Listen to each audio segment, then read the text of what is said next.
Hey, so folks, this is Dave here from Getting On, and as I said, I'd put up part 2 of the video of me fitting the Hex EasyCan accessory controller to the 2022 Tenere 700 World Raid.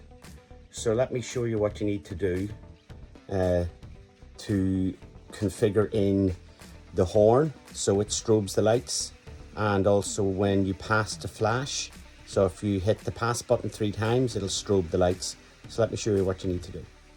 Okay, on the right hand side of the bike, you'll have your camouflage plastic panel. Undo the screw from here, excuse me, and there's also another screw just down in here. And then this plastic panel, you can pry it and bend it back.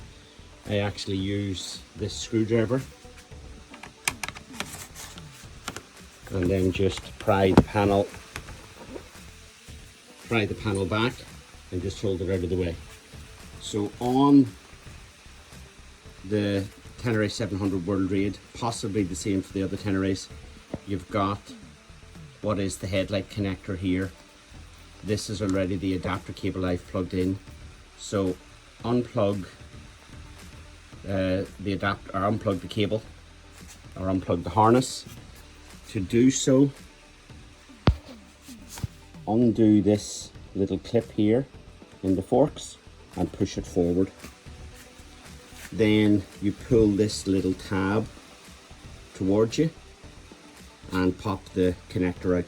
So there's the original part of the connector there, plugged into the new loom cable, or the splitter cable. And the blue wire goes back to the controller and plugs into the red wire on the controller. That's the red wire and green wire. Green's for the horn, red's for the light. That's the adapter cable specifically for the 700 World Raid 2022. So what I'm going to do now, I've tested this and passed the strobe works. So let me just show you.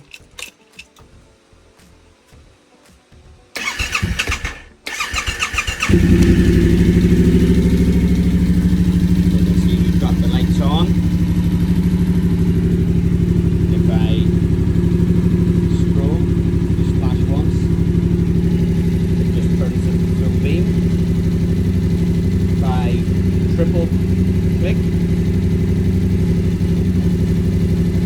it strobes the lights. So what I'm going to do now is unplug this blue wire from the controller and find a suitably hidden place to route the wire in behind the fuel tank, down in around the engine bay, up into under the seat, and then plug it in. I'll just coil up the excess like I've done with the horn accessory wire. So let me get that done and show you the final product. Okay, so the blue wire here, there's a bit of a gap there in the plastics. I put the wire down there. Then using a tie strap, I fished the wire down behind the radiator.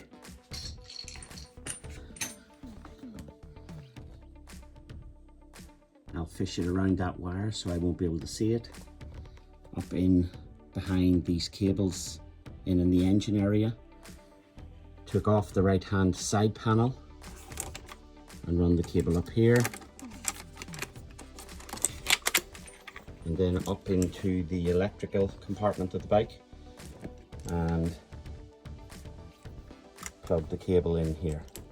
So if you've seen a previous video of mine, this connection here is a spare 2 switched ignition power source. I made up this cable.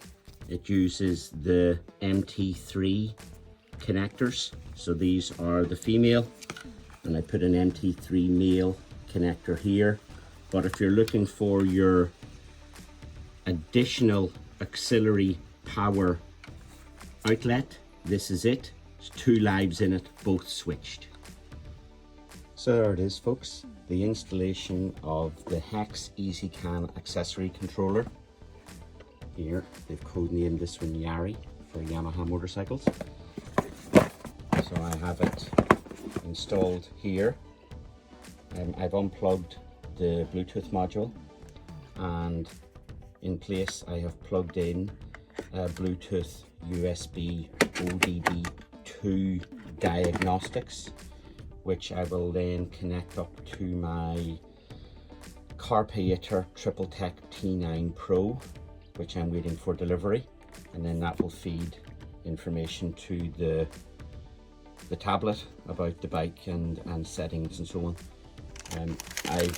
I keep the USB cable plugged in to the EasyCan, and I just have it put into a little Ziploc bag under the rear seat. So should I ever need to change or update the configuration, I'm not running around looking for a cable. So here it is, folks. Cables plugged in here, panel put back on, cable routed down under the tank. You can see the blue wire. I would have preferred if that was black. Up under the seat, up into the electronics compartment or electrical compartment, and plugged into the adapter cable for the EasyCan. The next thing I'm going to show you is the Hex EasyCan accessory manager. So the Denali version of the Hex EasyCan is called CanSmart. The software is the same, it just changes one of the logos. So if you happen to have a Denali CanSmart, the Hex EasyCan, they're identical. Software is the same, little bit of a difference, not much. So let me show you the software. Okay, so there is the Hex EasyCan icon. I double click it. It launches the accessory manager. I've already got the USB cable plugged in, and here is the software. So this is the EasyCan software. It was a little bit of an ordeal to get it registered. The software itself, when you initially plug into the CanSmart controller or the EasyCan, it will make you do an update, a firmware update. That happened, no problem, and then it went into registration and it wouldn't complete the registration. So I sent an email to Hex support, and they very quickly came back to me with a link to manually register. Once I manually registered, opened the software, it detected the firmware, it knew it had done an update, and then it went straight into launching the software. One thing I have reported to them that would seem to be missing on the Yamaha version of this software is a feature called modulation. And modulation just lightly blinks or pulses the LEDs. I know a lot of people don't like it. I personally do. I think it's just that added level of awareness from other road users, because when they see the light flashing, it catches their eye, therefore they've seen me, hopefully. So that feature would seem to be missing. It's not in the extra settings. The extra settings are more just for bike controls. So I've only got one set of lights, sorry. So I've got auxiliary 1, toggle on and off. That will let you use the ABS button to go into programming mode, and then you can adjust brightness or toggle the lights. So very little settings in there. As you can see, I've got my day intensity at 20%, which I think is good, and the night intensity, I'm actually going to bring that back to 30 because they are pretty bright. All of my other circuits are disabled, but if you were to use another circuit, you click on the circuit, whatever you want to use it for. So if you had a backlight, or you wanted to put on a horn or some heated gear or whatever, you can enable the circuit. So just let me show you there. If I go in and click accessory and then apply, the circuit is now enabled, and you can see the programming for that circuit. So you can do that for all of the 4 circuits. So I'm just going to keep it simple and disable the circuit and click apply. So you can see it's removed the blue circuit from the configuration. So that's it, folks. I hope you enjoyed the video.